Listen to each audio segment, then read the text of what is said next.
What's going on, guys? Bryan's here, Bryan's Everything, and it's been a while. But for today's video, I will be teaching you how to lock your profile on Facebook. Helpful to if gusto nyo i-private yung Facebook account nyo or you don't want anybody to go and pick into your profile. So there's only two things that you need for this video. Facebook Lite and obviously internet connection. Also take note that VPN is not necessary for this process. So let me get my phone for a second and start the screen recording. Okay, start now. Okay, urang ako konti para mas makita mo. So open your Facebook account or log into Facebook Lite. So I already logged in. So go to menu, scroll down to language, and select this language. I guess this is a Myanmar language, which is Burmese. Click on it. Now go back to menu and go to settings, the one with the gear icon here. Scroll all the way down here until you find this profile locking option. So lalabas lang to kung nag-switch na kayo sa language na Burmese. So click on it.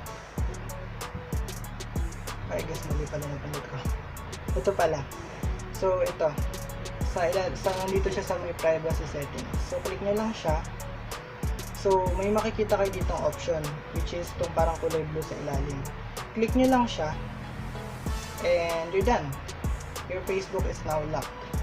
So kahapon ko lang din to natutunan at matagal ko na tong sinesearch at hindi ko rin alam na ganun lang pala siya kadali.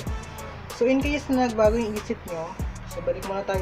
Pagkatas nyo pala itong gawin, pwede nyo na siyang ibalik sa language na iintindihan nyo. So device language.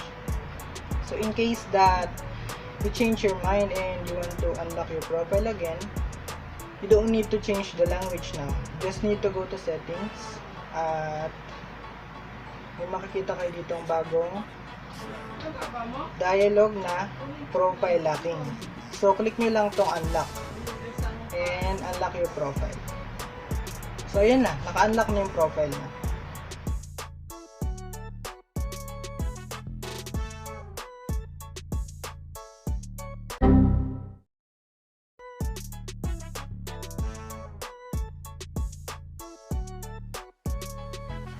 So that's all for this video. If you like what you saw, make sure to leave a like or a thumbs up. Don't forget to subscribe to my channel and don't forget to hit the notification bell so you will never miss any of my future upload. I guess that's all for this video.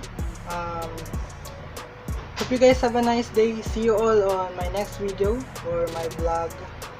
Peace out.